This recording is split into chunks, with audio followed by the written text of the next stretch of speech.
Hello students, a warm welcome to everyone. Let's start with the new session of an arithmetic progression. The question is being displayed on the screen. What is that? We have to check whether minus 150, the value which is minus 150, is a term of a given AP. Okay, so we have to find out whether that particular given value is a term of the given AP. Which AP we have or which AP is given to you? We will consider AP which is given as the first term is 11, the second term is 8, the third term is given as 5, the fourth term is 2, and etc. It goes on. Okay. So what we have to find out, again I will repeat students, we have to check whether the given value minus 150 is a term of this particular AP or not. So what is given? Let's. So A1 is given to you. A1 which is equal to A is how much? 11. It is given to you. Next, what they have given? A2 is also given to you. How much it is? 8. A3 is how much? 5. A3 is given as 5. A4 is how much? A4 is equal to 2.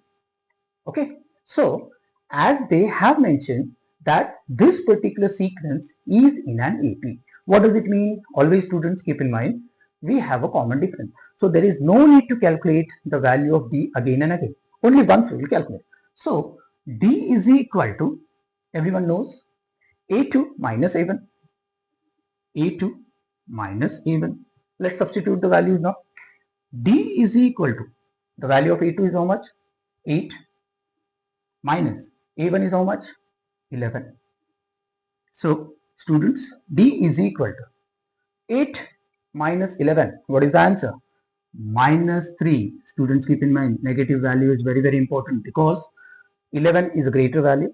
Okay, so we got the value of D as minus 3. So first of all, before proceeding with the calculation, I will remind you that minus 150 is given to you. What that indicates? Let us consider or let us assume, because assumption is very important here. Let us assume that minus 150 is the term of an AP or nth term of an AP. We have to assume it. We don't know. We will find out whether, or we will confirm whether that minus 150 is the term of an AP or not. So what we will write? We will assume. Let us assume. Let us assume that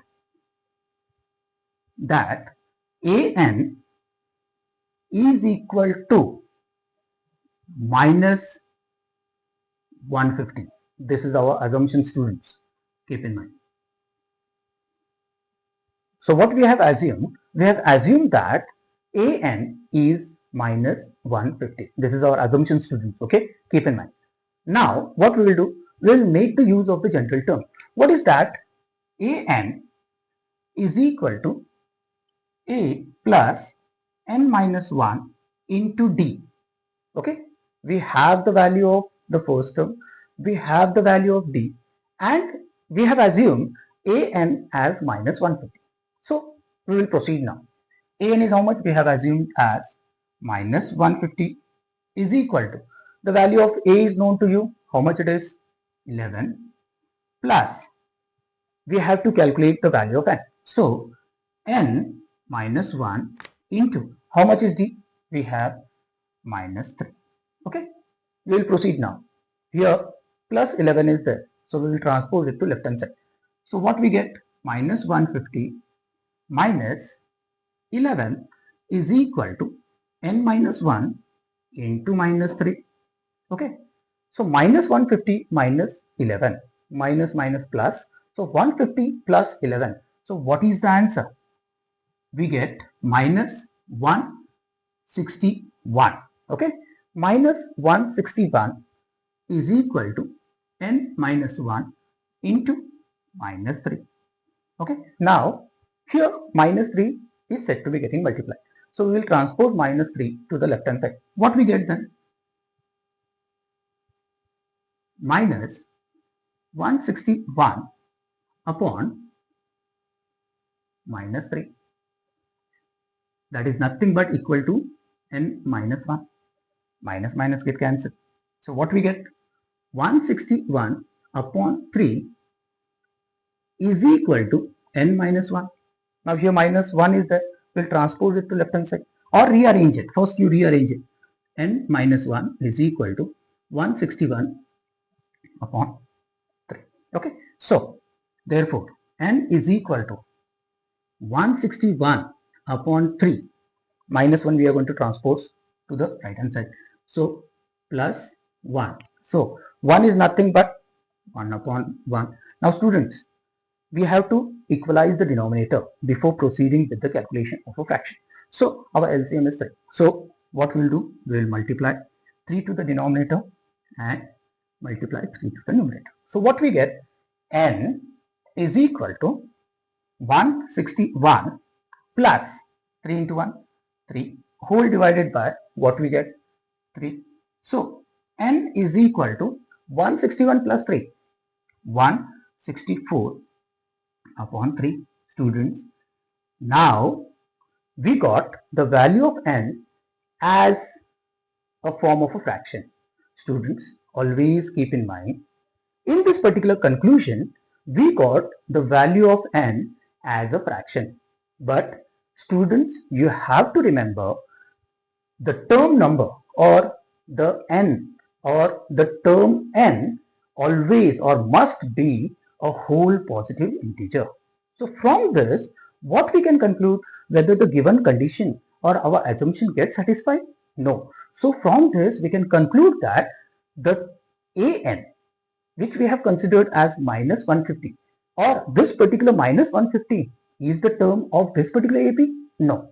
So this is wrong, or whatever our assumption was wrong. So what we can say, from the above calculation,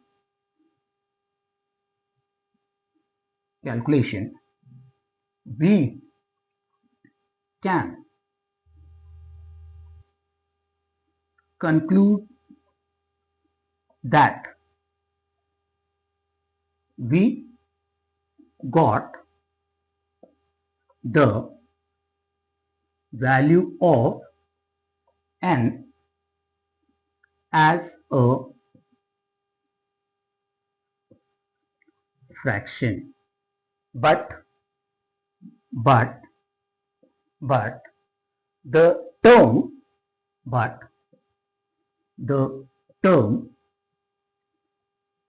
or n must be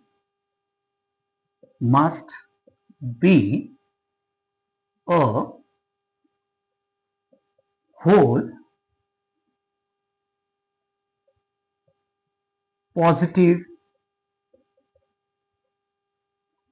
integer. So hence, what is our conclusion? Hence minus 150 is not a term of the given AP. So this is our conclusion. So what we can say? We can say our assumption was wrong. Whatever we have concluded or whatever we have considered the value of an as minus 150, it doesn't get satisfied. So minus 150 is not the solution of the given AP. So it is not the term of an AP. Students, very important question. So keep in mind. Okay. Thank you, students.